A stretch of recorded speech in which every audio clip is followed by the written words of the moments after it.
मैंने एक विद्यालय में इस बात को कहा, इस देश में रहना है तो वंदे मातरम कहना होगा। वहाँ के उप प्रधानाचार्य कहना, आर्या जी ये बात कैसे संभव हो सकती है।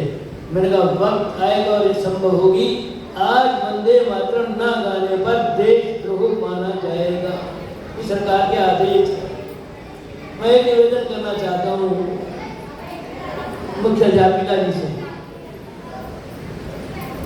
क्योंकि आदेश जो हुआ है वो वंदे मातरम के 6 स्टैंजा का हुआ है। हमें भी 2 याद है, बाकी बच्चों को भी 6 के 6 स्टैंजा याद कराना ही सरकार का आदेश है।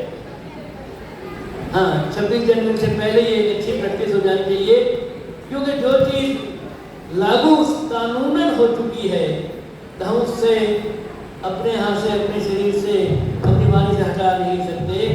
इसलिए एक 6 के 6 वो लाइनें लिखकर उनको फोटो स्टेट करके हर बच्चे को दें, ताकि जल्दी से जल्दी स्मरण कर लें। अच्छा प्यारे बच्चों, एक बात बताओ, हाथ खड़ा करेंगे, आज कौन सा स्वतंत्रता दिवस है, कौन सा साल है? आप बताओ। नहीं पता, कोई बात नहीं।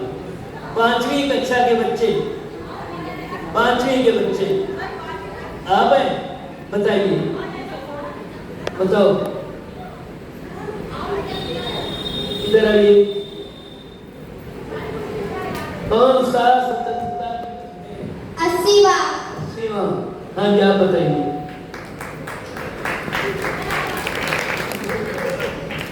80वां। आप भी कह रहे हैं 80वां। चलो आप बताइए। 80 वर्ष पूरे हो गए, 80वां मना। बहुत अच्छे, अब तक ताली बजाइए। 80वां जन्म स्वतंत्रता दिवस है, बिल्कुल ठीक बात है। लेकिन 79 वर्षगांठ है हमारी, 79वीं वर्षगांठ है हमारी, क्योंकि जिस दिन आजाद हुआ था तो पहला दिन था। अच्छा बच्चे, एक बात बताओ, ये गणतंत्र दिवस क्यों मनाया जाता है? शाबाश, गणतंत्र दिवस। अभी मैं उस प्रश्न पर भी आऊंगा, स्वतंत्रता दिवस क्यों मनाया जाता है। हाँ, गणतंत्र दिवस क्यों मनाया जाता है? गणतंत्र दिवस को हमारा संविधान लागू हुआ था। किस दिन लागू हुआ था? 26 जनवरी 1950। बहुत अच्छे, शाबाश। अध्यापकों को साधुवाद, बच्चों को कहा याद रहता है। बड़े बड़े लीडर भी आज भी, मैं किसी का नाम नहीं लूंगा, सब जानते हो पप्पू को, कि उसको ये नहीं पता गणतंत्र दिवस और स्वतंत्रता दिवस में अंतर क्या है।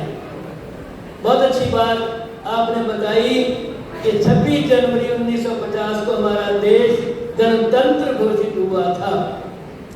तो लेकिन मेरा प्रश्न ये है कि स्वतंत्रता दिवस 15 अगस्त को ही क्यों मनाया जाता है?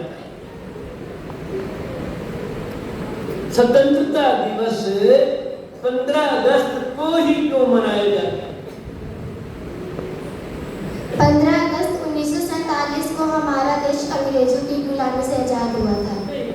तो सबको पता है कि 15 अगस्त को हमने आजादी अंग्रेजों से प्राप्त की, लेकिन अंग्रेज सरकार ने, लॉर्ड माउंटबेटन ने, जो पहले वायसराय थे और अंतिम वायसराय थे वो, उन्होंने ये बात 15 अगस्त 1947 को ही क्यों, आज का दिन क्यों चुना?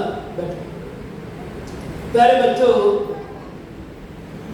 जब ब्रिटेन की सरकार द्वितीय विश्व युद्ध में पूरी तरह से पराजित हो गई थी, ये ठीक है कि इन्होंने जर्मनी को पराजित कर दिया था, लेकिन जापान को पराजित नहीं कर पाए थे। और उस वक्त पूरे एशिया के कमांडर थे लॉर्ड माउंटबेटन, पूरे एशिया के।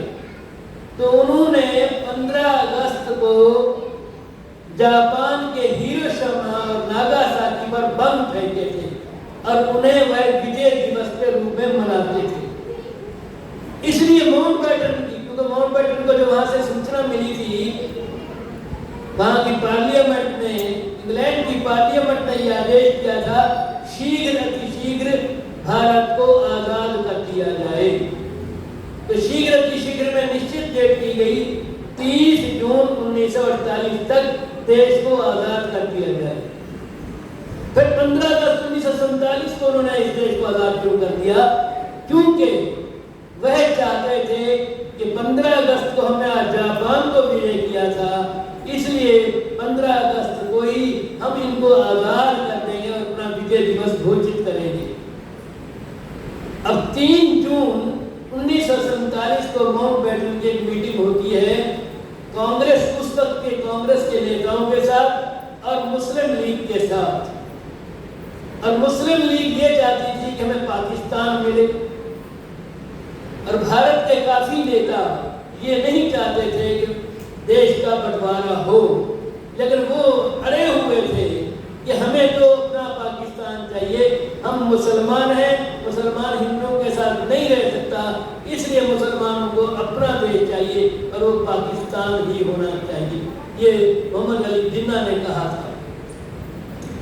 दुर्भाग्य हमारा जब महात्मा गांधी ने ये कहा था कि मेरी लाश पर देश का बंटवारा होगा, तब वो लाशें बोल पड़ी कि ऐ गांधी तेरी लाश तो नहीं बिछी, लेकिन हमारी लाश बिछ गई थी। और 47-46 से ही जिन्ना ने डायरेक्ट एक्शन डे शुरू कर दिया था। नतीजा ये हुआ कि देश को 2 हिस्सों में बांटना पड़ा। सरदार पटेल बिल्कुल नहीं चाहते थे कि देश का बंटवारा हो, पर अंबेडकर जी नहीं चाहते थे देश का बंटवारा हो, पर हाँ एक व्यक्ति चाहता था जल्दी से जल्दी मुझे देश का शासन मिले।